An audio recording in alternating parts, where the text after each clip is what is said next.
Welcome back, everyone. This is Papa Dukes of the OG Social Network podcast. As you all know, I have been kind of chilling out for a couple of weeks, and we did our first show last week with Michael Fertucci of Grease Spectrums and Peace and Cannabis. And welcome back to the second season of the OG Social Network podcast. I definitely want to say that we're back in the studio, continuing the mission and keeping the conversation moving forward for the New York cannabis community and beyond. Uh, I'm your host, Papa Dukes, and we are here. Before we do get into the heart of today's episode, I need to take a second to recognize the people who really hold down the foundation of this show. We talk a lot about community and building together, and these sponsors are the ones walking the walk with us. Massive respect and huge salute to our second season sponsors.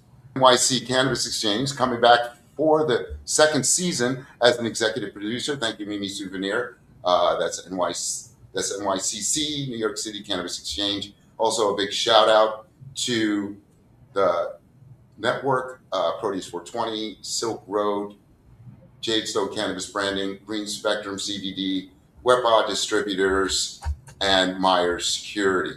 Also, Yerba Buena and Surfside. I appreciate the partnership and the trust you've placed in this platform.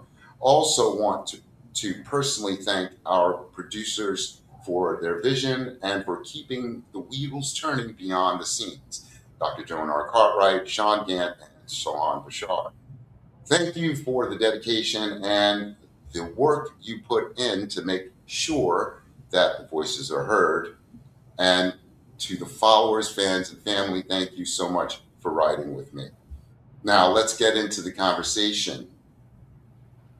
Today, we're going behind the scenes of the business to look at the gears to keep this industry turning.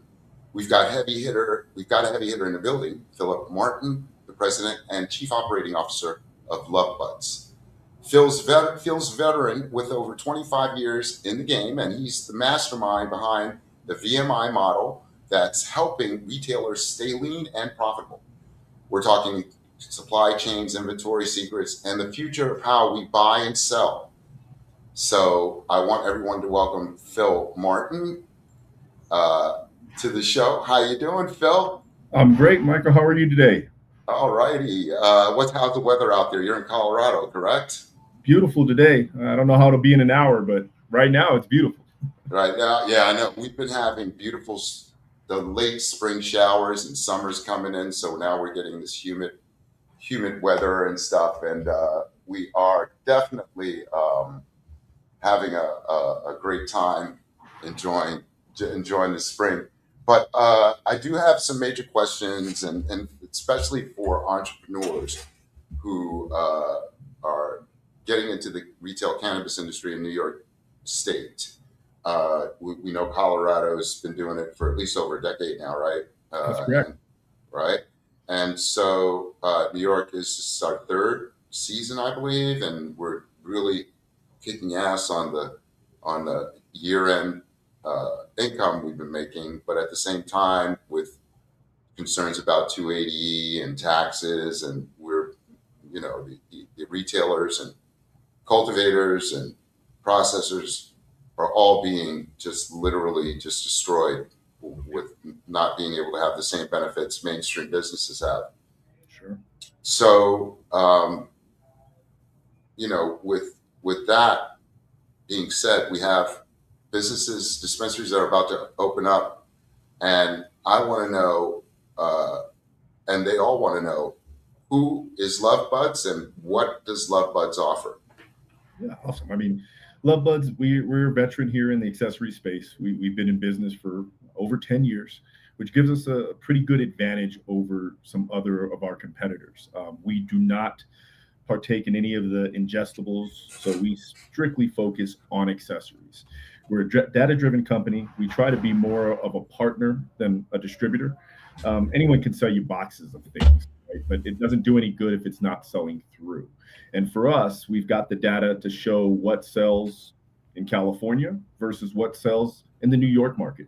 And they're drastically different markets with different regulations, different demands.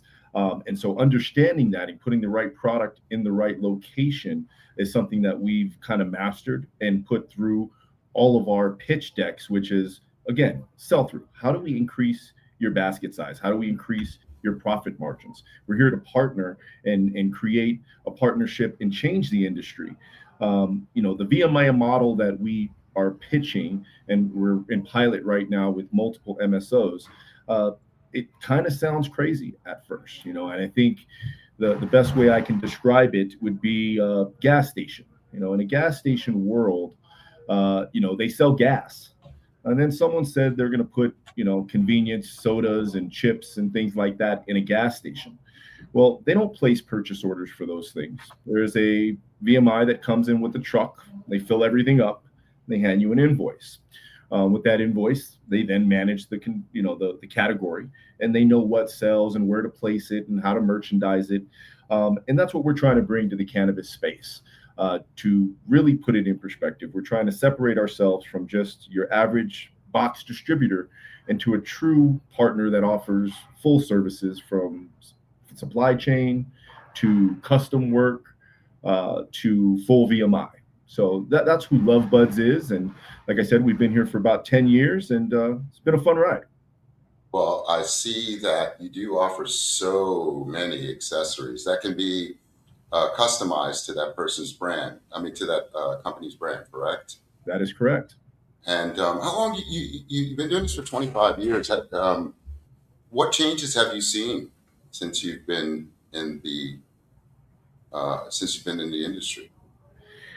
Believe it or not, when it comes to retail, for me, the big change is being Captain Obvious. I like to sit here and say how smart I am and we're doing all these crazy things, but the truth of the matter is it's retail 101. It's things that all retailers have done in every other space but the cannabis space.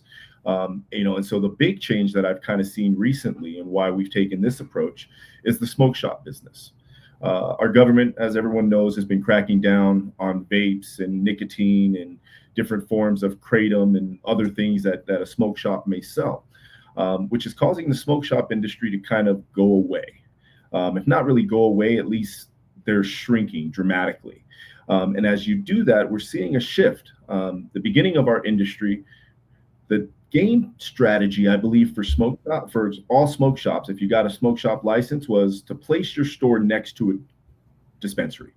If you had your store next door to a dispensary, you're pretty much guaranteed to get revenue. And that was a business model for them for years and years and years and years.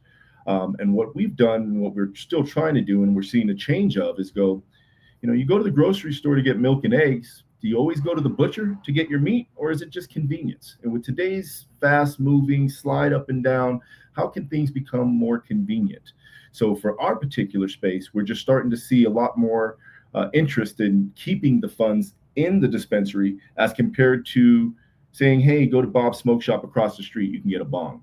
And so that's been one of the bigger changes from our space on the accessory side that I've seen. And then just the innovation, the things that are coming out these days, they're just cool. There's cool, innovative ways to get high that, back in my day, you had an apple or a can, right? Right, yeah. So it's seeing all the innovation that goes into it is another big change, I think, in the accessory space. Okay, well, let's talk about inventory management and supply chain deep dive. Okay. Yeah. How does the VMI model handle the unpredictable nature of craft cannabis or those limited edition drops that fly off the shelves? So, So we're talking about flower or accessories? We're talking about accessories. Yeah. With you, it's only accessories. I'm not going to go with you with flower. Okay. Well, the reason I asked that is my background. I came from flower, right? So we didn't start in accessories. We started in flower and moved over to accessories. But I would say, the biggest thing about the VMI and what we're doing, whether it's different brands, different colors, however that may be, again, is understanding archetype of store, right? Understanding what an archetype means. Again, these are simple retail 101 conversations. But most people, they get a deer in the headlights look when I speak about store archetype. What does that mean? Are you in a rural area? Are you in a suburban area? Are you in a college town? Are you in a weed desert where there's no other dispensaries around you? So there's a lot of different archetypes that help me control and understand the volume that's going to move through that store based off percentage of flower sales. The average right now for most dispensaries is between 0.5 and 1% of overall revenue, unless LuvBuds have been involved. When we get involved, we've seen that number go as high as 3 to 7% of your overall revenue, right? And so having enough product in store to make sure that you can sell through, and then qualifying all of your special drops with the proper marketing tools and email tools, and making sure that you're getting your supply chain and the demand to which you can sell through. Because I represent so many different brands, from Zigzag to Raw to Puffco and all these other brands. A lot of the times it's about how you plan and how you're able to execute a release. And there are certain brands that do it really well, and there's certain brands that struggle. And it's our job to smooth that process out so the dispensary has one throat to choke and not have to deal with all of these different brands and all of these different invoices and AR and AP and all the rest. That's awesome, man. For a small business dispensary, though, for a small business dispensary owner who's starting out, right? What's the number one inventory mistake you see them making in their first 90 days? They allow a 21-year-old that smokes cannabis to pick the cool thing they think is going to sell. It's probably the number one biggest mistake I see over and over and over again. Right. I'll give an example without saying the name of the vendor. There's a vendor who sells a robot that has a 510 thread battery on it. Right. You have the robot, you pick it up, you hit it. It's cool, but at that price point, no one's going to buy a robot to hit a vape pen. Like it's not going to happen. And so you ordering 100 of those because they're going to fly off the shelf is how you get dead inventory and dead stock. So for someone like starting a brand new dispensary, reaching out to LuvBuds is a great benefit, because if it doesn't represent a high percentage of your revenue, can you afford a supply chain guy? Can you afford to have a purchaser? Can you afford to have someone that's watching the inventory? The answer most of the time is no. But what we step in is, not only do we support that, but we back it with the guarantee, because I know what's going to sell in that area. As long as it's untampered, still sealed, if it doesn't sell in your store, I'll take it back, sell it right back through my network, because I'm positive from the archetype, and that's the biggest piece, is making sure that we have the right archetype and understanding what that volume does and how it does. And we can plan it properly and get them to where they're not spending and hiring all these people to manage a category that doesn't produce enough revenue for them yet. So that's where a new company can benefit from someone like LuvBuds. And it's definitely important for a company that's hiring a procurement manager or inventory manager to have the at least the life experience and understand the demographics of their community to be able to sell what's good and what's not. I know I can tell you in the Bronx is flower, pre-rolls, hash, rosin, pre-rolls as well. A lot of the dank weed, and of course it varies everywhere else too. In Brooklyn, they love vaping. Manhattan loves vaping. Queens also in the flower. Staten Island, we don't know because we never go out there. Never. Oh God. Let's move on. How do you balance the data-driven side of automated tracking with the gut feeling and vibe of a local neighborhood shop?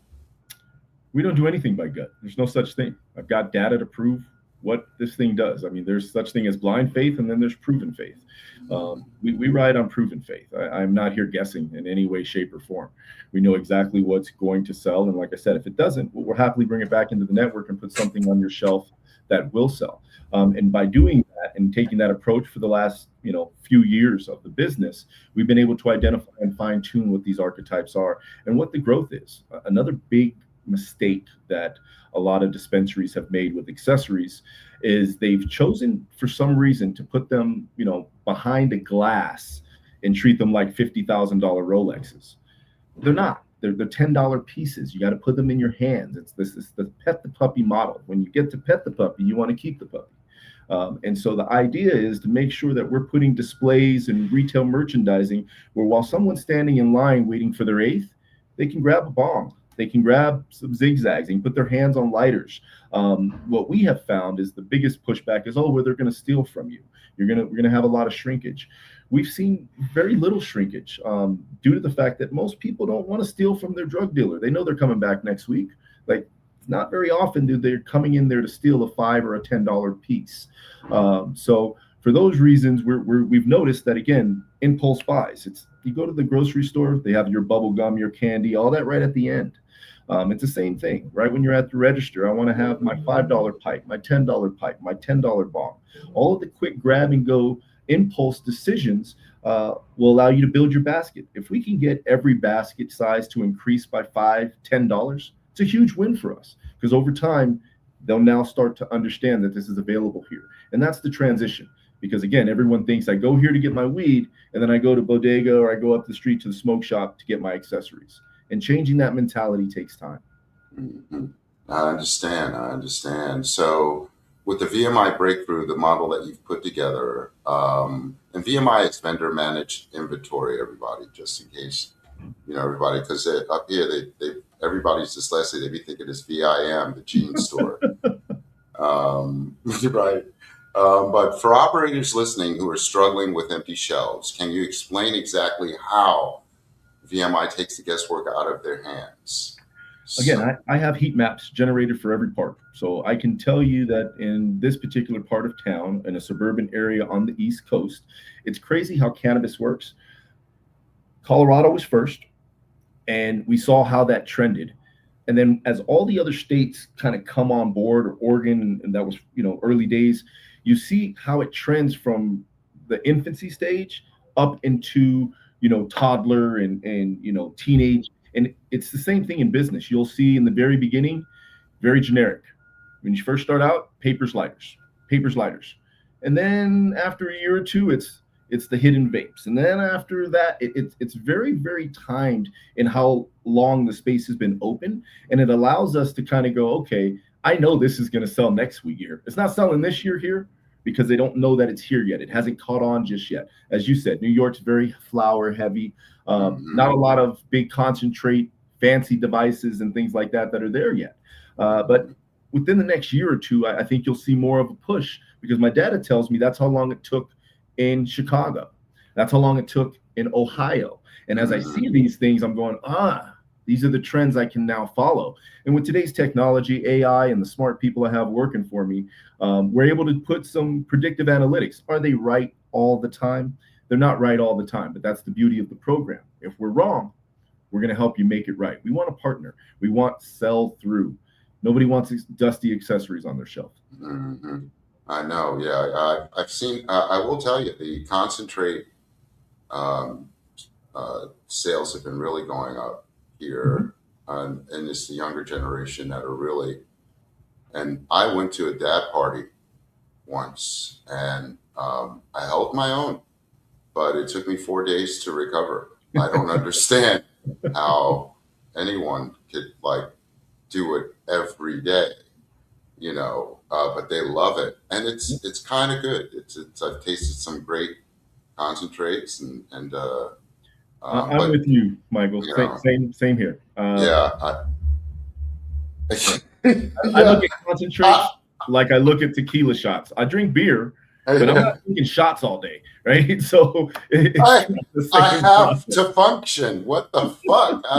I got a train ride home. I'm going to wind up in Jersey. Right, come right.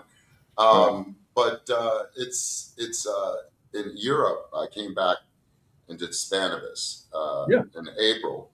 That was more of an ancillary business driven. There's no dispensaries because they're all nonprofit smoke clubs that you had to, so they weren't going to be there. And it was very, to me, compartmentalized. Everyone stayed in their place, like you were talking about how a gas station could sell now food. Over there, that's not allowed. You have your candy shop, your Yep. pharmaceutical shop. Yep. Everything is compartmentalized. You want food, take your ass to the grocery store, or to the local vegetable stand, or to the cafes, and it seems to bring about a pride for small business as well. Yep. So there were candy shops all over the place in Spain. It's ridiculous. Those people have a sweet tooth, and they love hash. Yeah. Oh my God, hash! Ooh, that hash! Ooh, that sticky stuff too. We've got stores here, no exaggeration, in Colorado that are called Munchies. The store is called Munchies. I mean, Right. that's what the store is called, and they only sell like hot Cheetos with cheese sauce and jalapenos and the craziest contraptions you can think of. Yeah. Yeah. It's definitely a change of pace. But we're going to get back again to the deep dive Yeah. of Before we inventory. do that, I want to talk a little bit about the empty shelves, right? So we've talked Oh, about yeah. In fact, that's the question. That's kind of a follow up on it. I ain't gonna ask it now. Go for it. Yeah. Well, we talked about VMI, right? So that's controlling the inventory. Mm-hmm. What good is controlling the inventory if I'm not selling the product? Training comes in. So what we refer to here at LuvBuds is called the triad.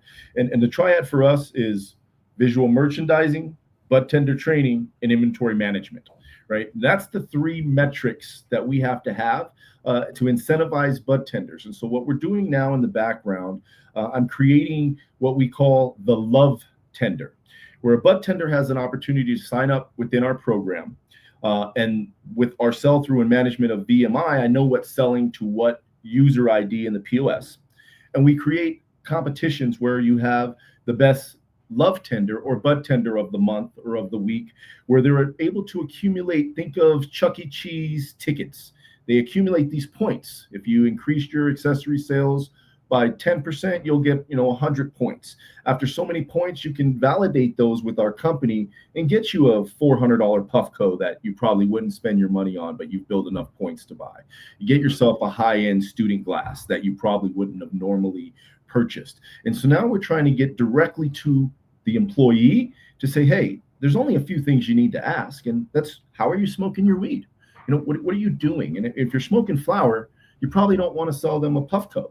Right? And if they're smoking concentrates, you're probably not going to recommend them a glass bong, right? So understanding those small nuances of what goes with what, how can we recommend it? And by doing so, how can LuvBuds help incentivize the bud tender at no cost to the dispensary to go ahead and increase those sales? It's like putting another sales associate in touch with us. And then we try to grow that through different companies like High Times and create the Love Tender or Bud Tender of the Year, which we'll be introducing at MJ Biz year in and year out, and trying to create this buzz behind the bud tender itself. If we can accomplish this the way I'd like to, bud tender is going to walk into a dispensary and go, well, are you guys part of the Love Tender program? Because I want to make extra bucks, I want to make extra points, or whatever the case may be. And by doing that, we now have a direct contact into the person who's selling the accessory. And if I can tell you, if you're asking the questions, they'll sell.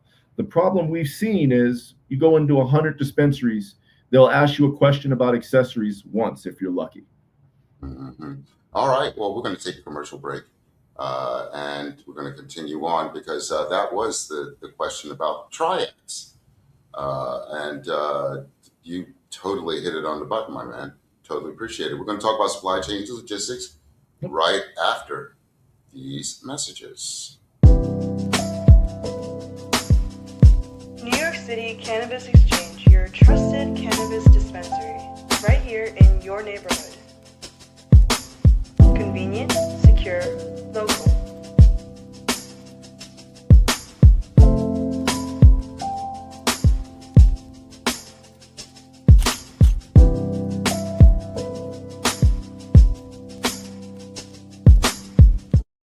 For too long, cannabis branding relied on outdated stereotypes. We're here to change that. Jadestone is a woman-owned, strategy-first creative agency, building brands that stand out, resonate, and perform. With white glove service and meticulous attention to detail, we transform ideas into bold identities and memorable experiences. From brand strategy and visual identity to packaging and dispensary design, every touchpoint is intentional, refined, and crafted to make your brand unforgettable. Let's create something extraordinary together. I love my sponsors. They're freaking amazing. These people work so hard. Back here with Phil Martin, President and COO of LuvBuds. And we are going to be now continuing on our conversation, talking about supply chain and logistics.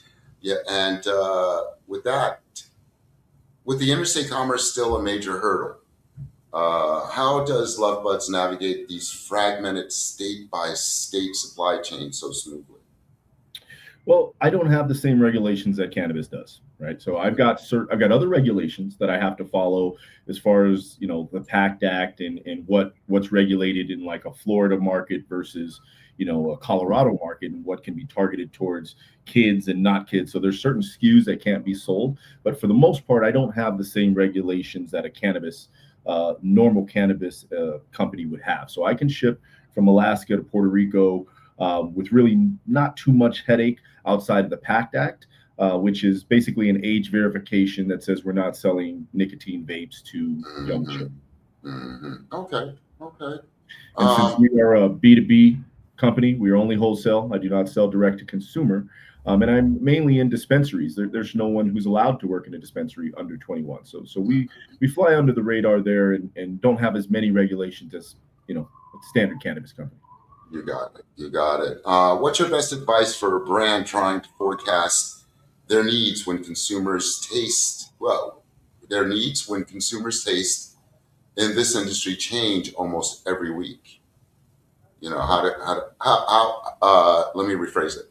What's your best advice for a brand trying to forecast their needs when when consumer taste in the industry changes almost every week? Like 1 minute, this brand is doing great. The next, what the fuck's going on? Like a movie, the opening weekend is great, and then next, like sales drop off.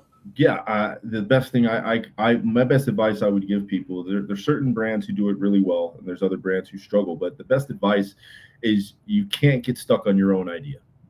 You must understand when enough is enough and pull the table and pivot.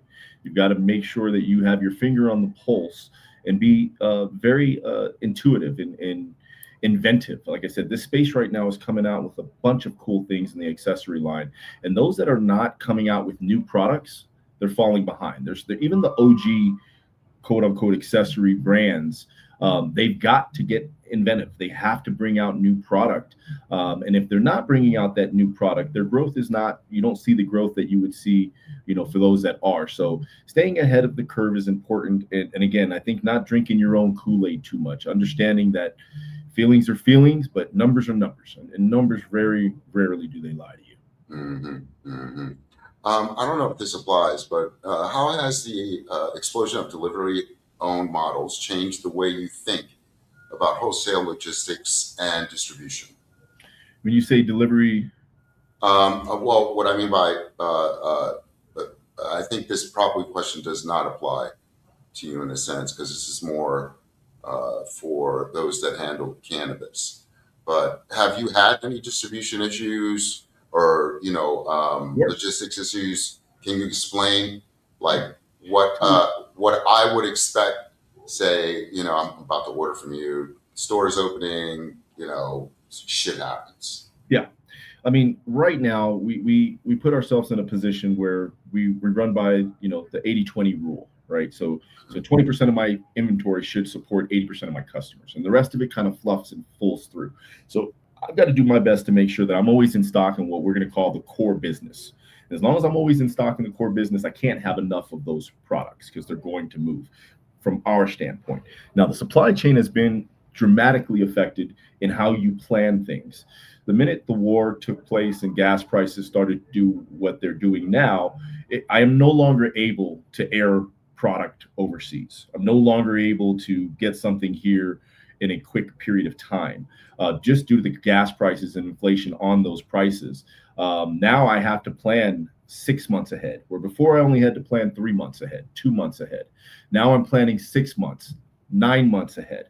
Because it has to go on the boat. And then getting on the boat doesn't guarantee it clears customs. So being prepared for that and understanding that it's inevitable is the only way you can get through this at this climate right now. Before, I could be a lot leaner.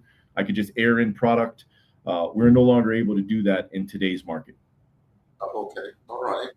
Well, let's talk about the economics and retail performance. With the 280 relief finally looking like a reality, where should retailers be looking to reinvest that extra capital first? Tech, staff, or more inventory? My experience tells me data cleanup. The Mhm. biggest problem I have when I go into dispensaries is their data is awful. It is just, it's nowhere near where it's supposed to be because they do not have enough static products. What OG Kush today is OG Purple Kush tomorrow. And not cleaning up that data over time creates impossibilities for you to forecast and properly build out your supply chain because you have to do everything manual with what we call legacy knowledge and knowing this is that and that is this. And that becomes probably, I would think, the hardest thing is getting your data clean. And then I would say, accessories is the next thing you need to think about because we increase your basket size. Number one, we're not subject to 280E in any capacity. Number two, and number three, I don't have a cap. You can buy more than an ounce. You can buy whatever it is you want to purchase. So I think understanding that and then understanding that the cannabis market right now is so competitive, the price of cannabis is being driven down every day. Every day you're seeing that price driven down, which means your margins are shrinking Mhm. each time. Well, our accessory margins don't shrink. You're going to make 60 points. That is the margin average with accessories at a retail level, and 60-point margin is going to stay the same on that bong all year long. So is it as much as you're going to make with cannabis? It's not, but it is a way for you to increase your margin, increase your basket size, and have minimal investment because you have a partner like LuvBuds that's going to help you manage the category. Wow. Well, you've answered like three of the questions. God damn, dude. We're gonna have to talk about personal stuff towards the end of this meeting. This podcast. That's amazing because maybe with this here, with inventory as capital, in a cash-strapped industry, especially the cannabis industry, which can be sitting on dead inventory is a silent killer. So, what would be your advice to retailers looking for a lean out to their back room without losing sales on the floor? When it comes to accessories, again, don't wing it. There's this idea, it's like, you said it earlier, your intuition. It's not needed when you have experts in the field. It's just not needed. There's true data behind all of it. And is it going to be maybe as sexy as you wanted and have all these bells and whistles? Maybe not. But it will do the things we just talked about, which is increase your margin, increase your basket size. And again, this isn't a 2-month play. We're trying to change the way the industry thinks about accessories, right? Right now, they don't know that I go to a dispensary to buy a bomb. It's just not in their mind. And so changing that piece takes time. And that only takes time through consistency, consistently having product in stock, consistently having it available, and having a partner like LuvBuds who's interested in your sell-through and make sure if it's not selling, we bring it back and make sure you get what you need to sell. I think that's probably the biggest statement I can make over and over and over again is, we don't wing things here. It's not possible to have the success we've had in the VMI with guessing. Mm-hmm. I agree. This is a very competitive industry and definitely have to stay on point. So regarding the scaling and the hustle, you've seen the industry grow from the early stages. What's the biggest difference between managing supply chain for a single mom and pop as opposed to versus MSO scaling across 5 states? Big difference, right? A big difference, right? Normally, the big MSO, they have the buying power, right? They've got all of the bells and whistles and can do different things than a mom and pop.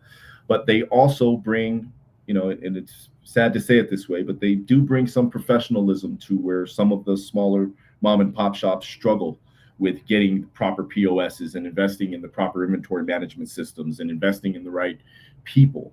So what you see in servicing those two is we try to do a lot more education on the mom and pop side and offer more of a lean in to help. And with the MSOs, we're just putting out a full program and saying, listen, this is the program. You guys choose to do what you want to do, but this is what your competitor did. And because we have, I would say, about 9 of the top 13 MSOs in the nation here, we understand that they are very competitive. So for me to be able to say MSO A increased by 300%, you don't have to do it. It's up to you.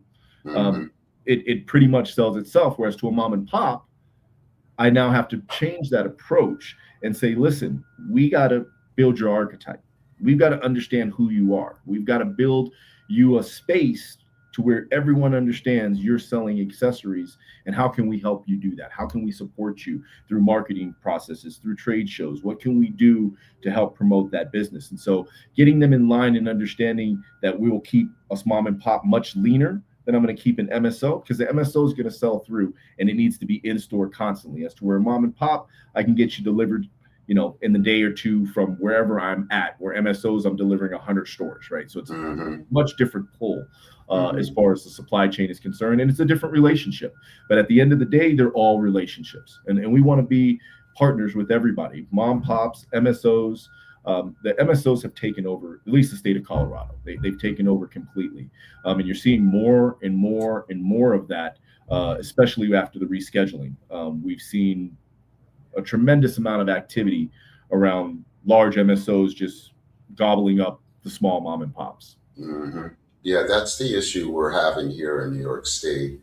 During the initial, first couple of years, we were seeing a lot of predatory practices in business. Yep. With lawyers and accountants and real estate agents. Licenses being issued to people that didn't even have the experience to run a candy store, much less the cannabis industry. Yep. And all those that you see open now are those that had a very strong professional background or had the money to put it up without having to take out loans. So yeah, it's a big concern here about ensuring that New York State has a strong craft community, micro business, small business community. I trust them more than I would MSOs, because once you reach like McDonald's. Yep. I don't know if you remember eating McDonald's when you were a kid, right? When I was a kid, going to McDonald's was like going to a barbecue, right? And you were getting real food. And today, it's not. No way. Once I saw what you guys are feeding 1 billion people already, that's not real food anymore. So I stopped eating there because they're eventually going to take. They're going to cut corners. Yeah. And to try to to make a profit. And I understand that every industry, for-profit industry, wants to make money. Yeah. But there are some that realize that the health and wellness of our consumers is very important. Go ahead. One of the things I'll bring is, like we mentioned earlier, one of the best ways for someone in your position in New York to kind of predict the market, it's repetitive. Look at what happened in Colorado, right? So the movement here already happened, where MSOs came and they did what they were going to do and gobbled up a big portion of the state. But there are still boutiques, and there will always be boutiques, because here in the state, we call them weed snobs, right? There will always be your weed snobs who just, they're not going to smoke anything that's not organic, that they can't see, feel, touch, see where the grow is, understand that there's quote unquote love put behind that grow. Yeah. Those guys will always have a place in the market, that they'll never go away. You're just not going to see them on every corner like Starbucks, like it did in the beginning. In the beginning here in Denver, every corner there was a different mom and pop shop, because they were giving out licenses like you couldn't believe. And then that's now dwindled down to where you've got, your Starbucks, but you still have your mom and pop coffee shop that's still there. But again, it's going to be a lot harder for those people to maintain their business without high level of execution and quality. Definitely. Well, let's talk about the future of cannabis retail and inventory and logistics. Do you see a future where cannabis retail looks more like high-end fashion boutiques? That's so weird. And are we headed toward more of a traditional pharmacy vibe? So you just answered that question Yeah. in a sense, because it really depends on the consumer. I really feel that's the consumer's responsibility. You know, the more I educated. Go ahead. I would tell you that it is up to the consumer, but as much as I love the small business guy and I want to support the small business guy, I believe it's inevitable. It's like with any other business, trying to Yeah. take this business and keep it as a niche isn't going to happen. There's too much money involved. I don't think it'll go as far as alcohol went, where you've got several microbreweries and things like that. But for the most part, it's dominated by the big guys. I think we'll be somewhere in between an alcohol and we'll say a big retail brand. But I do believe that it's inevitable that at some point you're going to see a big push. And then what's going to happen, in my opinion, is after the legalization and banking and these things happen, you'll see that dwindle down. There's an old saying a buddy of mine used to tell me all the time: drug dealers used to want to be businessmen. Now businessmen want to be drug dealers. Drug dealers. Oh my God. It's a crazy concept. It's really it's flipped. Everything, this whole country is flipped. What do you see? Are you 420 friendly? I mean, I am. yeah. Okay. So, have you seen what has been since we started smoking, right? What is the culture shift that you've seen, with cannabis now? Is it more? Is the stigmatism still holding on as hard as it is here? I'm going to say that a lot of that has to do with the user, unfortunately. Oh my God. Did we lose you? No, I got you. Go ahead. A lot of that. Yeah, I think a lot of it has to do with the user, right? Right. This is no different whether it's, ethnic background, economical background. Right. How you present yourself or live into a stereotype is going to be how someone judges you or sees you. I am very cannabis friendly. I smoke cannabis just about every day. But if you ever went to my social media pages, you don't really see me blowing bongs and big smoke and all of these things. Not because I'm ashamed or I don't want to. It's more of a sense of I enjoy cannabis for medical reasons, for certain things. And I'm not out there presenting myself with my eyes this big in a podcast, for instance, right? Where there are other people who may want to represent themselves that way. And then it builds onto the stereotype. And then at some point you get to a place where no matter what we're talking about, the stereotype is just driven. And if you are a type of individual who believes in stereotypes, anytime you see that hint, it's, oh, he's a pothead. That's what it is. That's why their business sucks. He's a pothead. And the truth is, he smokes cannabis and probably has a million other reasons why this happened. So I really do think it has to do with the responsibility of the user. And then, quite frankly, how you want to be viewed in your usage. I have a lot of friends in high places who smoke daily, but they don't want to be in a business setting smoking weed. Right. Different levels. Yeah. I when I host events, I make it a point where the smoking is totally separate. Outdoors, camping inside. We want to have a fresh, clean air, and if you want to go smoke outside. It's very simple. Yep. Because I'll have guests that don't want to smell it or don't want to smoke. Right. Then right. So. Yeah, I think you get it. It's about the user and how they want to represent, and how much respect you have. And it's not just with cannabis; it's with anything. If you got around a guy who every time you saw him, he was belligerently drunk, your thought process is what? Man, I'm not messing with this guy. He's a drunk. In fact, all drunks are this way. But the truth is, most people can drink responsibly, right? So it's how you represent it. You got it. How do you see AI and machine learning change the way LuvBuds predicts what the streets are going to want 6 months from now? So, do you think AI might come through and help or be a hindrance? It's already here. It runs my business. I heard that. It's here. But the one thing I will say is we use AI heavily here, right? Mm-hmm. But the way I try to explain AI to my employees and how we utilize AI is going to print the check. You still got to sign that check. which means you better make sure the balance on that check is right. You better make sure the name on it is right. You better make sure it's addressed to the right person. And you better make sure it is all the way it's supposed to be, because you're signing your name to that check. What happens in AI world a lot of times is people start producing these AI documents and they use them as Bible. AI is a learning tool. It is going to continually learn, and it is not in a place where it is 100% accurate. In fact, I would say that most of the time in the cannabis space, it's not accurate, but it saves me hundreds of hours putting the framework together and understanding the framework is now here. It's suggesting I do this, this, this, and this. Now let me put in my outliers. What are my archetypes? What are my this? What are my that? And I put the human touch behind the tool that makes it successful. When you rely only on the tool, it's like asking a hammer to put a house together. Not going to happen. Yeah, I feel you. Wow, that's definitely going to be that's definitely a clip, what you just said. That's awesome, man. What's the next big thing in retail performance that isn't on anyone's radar yet, but will be standard, say, in the next 5 years? If I'm successful, well, what I'm doing, you won't need to worry about accessories in your space anymore. We will have that covered.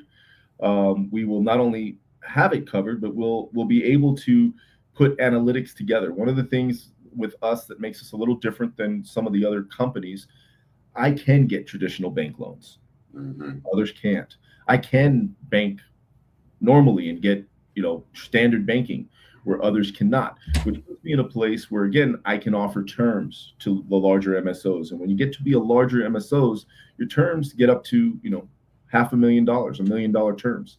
Now that's cash flow, right? And so that's a big change that I hope to see. Relying on the dispensaries, we have learned in the accessory world, they don't stock it properly. Without enough stock, you can't sell it. And without enough stock, I cannot change the industry to know that this is where you go to buy accessories. And so that would be the biggest change from the accessory side, is that LuvBuds becomes the new standard for how things done. I anticipate my competitors and others to follow me and try to do the VMI. It's not like we're doing something that's unheard of. It's just, can you execute at the level we can? And without the 10 years of data, it's gonna be real hard, because then you're guessing again. I bet you collected a lot of data, man. A lot. 10 years from the beginning. My owner, who started this out of his bedroom, we still have all the records from the first sale that we ever made. So all of the data is available to us, and we utilize it to our advantage. Excellent, excellent. Well, we're going to continue this conversation after this commercial break, and we'll be right back. At Proteus 420, they provide high-quality services and educational resources to support your growth and help you thrive in the cannabis community. Efficient inventory management ensures you maintain a reliable product supply and avoid stock shortages. Their point-of-sale service tracks sales activity, helping you identify best sellers, top employees, and valuable customers. Stay compliant with built-in reporting, alerting you to the latest state and local regulations. With payment processing, accept payments seamlessly across various methods, including cash and debit. Their customer relation management system builds loyalty, ensuring tailored offerings for repeat business. Proteus 420, empowering your cannabis business for success. Hey everybody, we're back here with Philip Martin of LuvBuds. Great company. If you're looking for any serious logistics, you definitely, accessories, brands, you definitely want to check them out. They are a pretty good company. So far, I'm here learning so much about what's been going on, Philip, and we're going to definitely have more of this conversation, because I know you have so much more you can give us. But if we hit Schedule 3, you see my questions. You just answered all these damn questions without questions.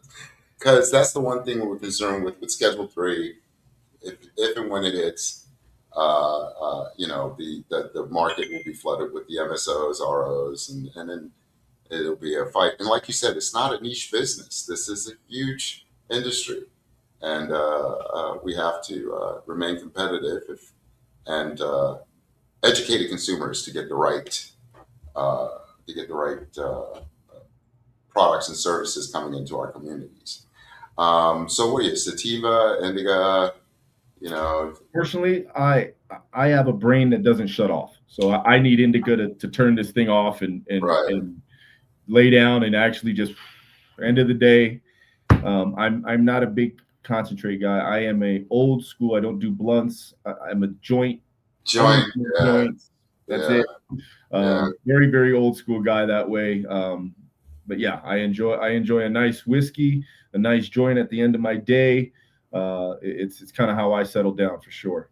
That's awesome, man. So how can everyone find you? Well, you can go directly to our website, which is shopluvbuds.com. I am available through any platform, whether it's LinkedIn, Instagram, social media, all over the place. Philip Martin at LuvBuds. You can pretty much find me anywhere. And yeah, we'd love to talk to everyone about accessories. If you can't tell by just this interview, it's a passion of mine. I enjoy what we do, and I enjoy the challenge of changing, the industry and how things are done, and seeing, the hurdles. There are some people who look at the problems and it's like, man, this is a problem. This is a problem. For us, it's just another opportunity to learn of how to get better. How do we get better? And we're in a market that's continually growing up and evolving, and it's fun, man. It's fun to be a part of it. Oh, that's awesome. Well, we're going to go ahead and end it here. I enjoyed this conversation, talking to you and learning more about what is expected in ancillary businesses, Yeah, in cannabis industry. Can you hold on for a couple minutes before I end the absolutely. show?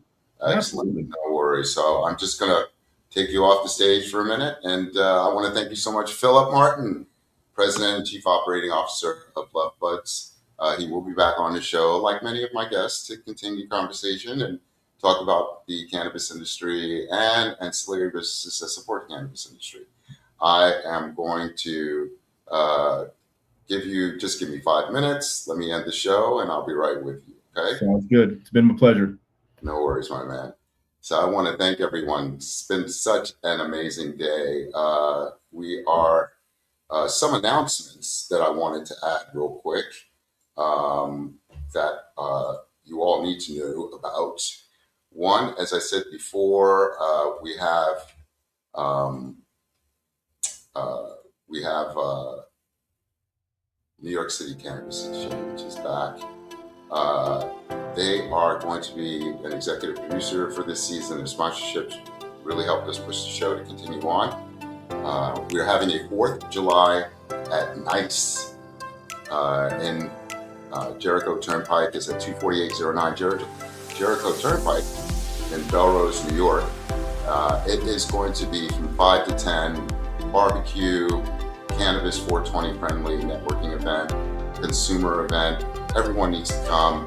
There is the QR code, and also we want to be able to have there'll be featured events and activities as well.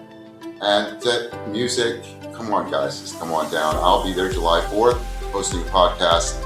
And also, I want to introduce you guys to these guys.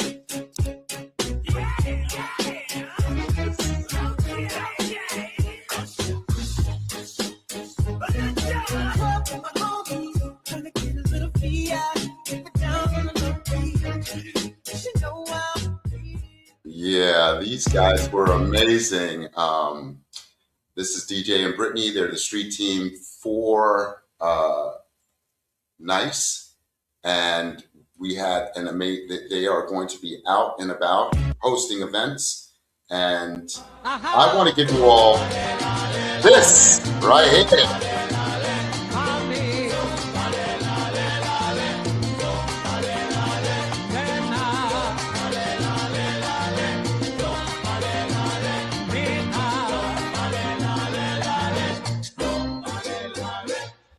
I got to tell you guys, I had a great time yesterday with Lula de Club at the El Barrio Museum in 104th Street. It's a huge concert. I posted some stuff, and they are amazing. Lula the Club, Lula Dot Club.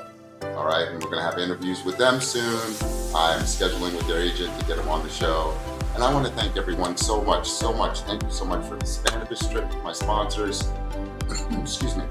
And thank everyone who has been here to support New York City Cannabis Exchange, Produce 420, Yerba Buena, Jadestone Cannabis Branding, Green Spectrum CBD, Surfside, Silk Road, and of course LuvBuds Distributors. I am building this network for you all to be able to do great business with each other, and I love you all so much. Remember, I will be here. This is pre-recorded, and I'll be here next week to give you more of the cannabis community. This is Papa Duke's OG Social Network Podcast. Remember to just relax, relate, and release. We'll talk to you soon. Thank you so much, guys.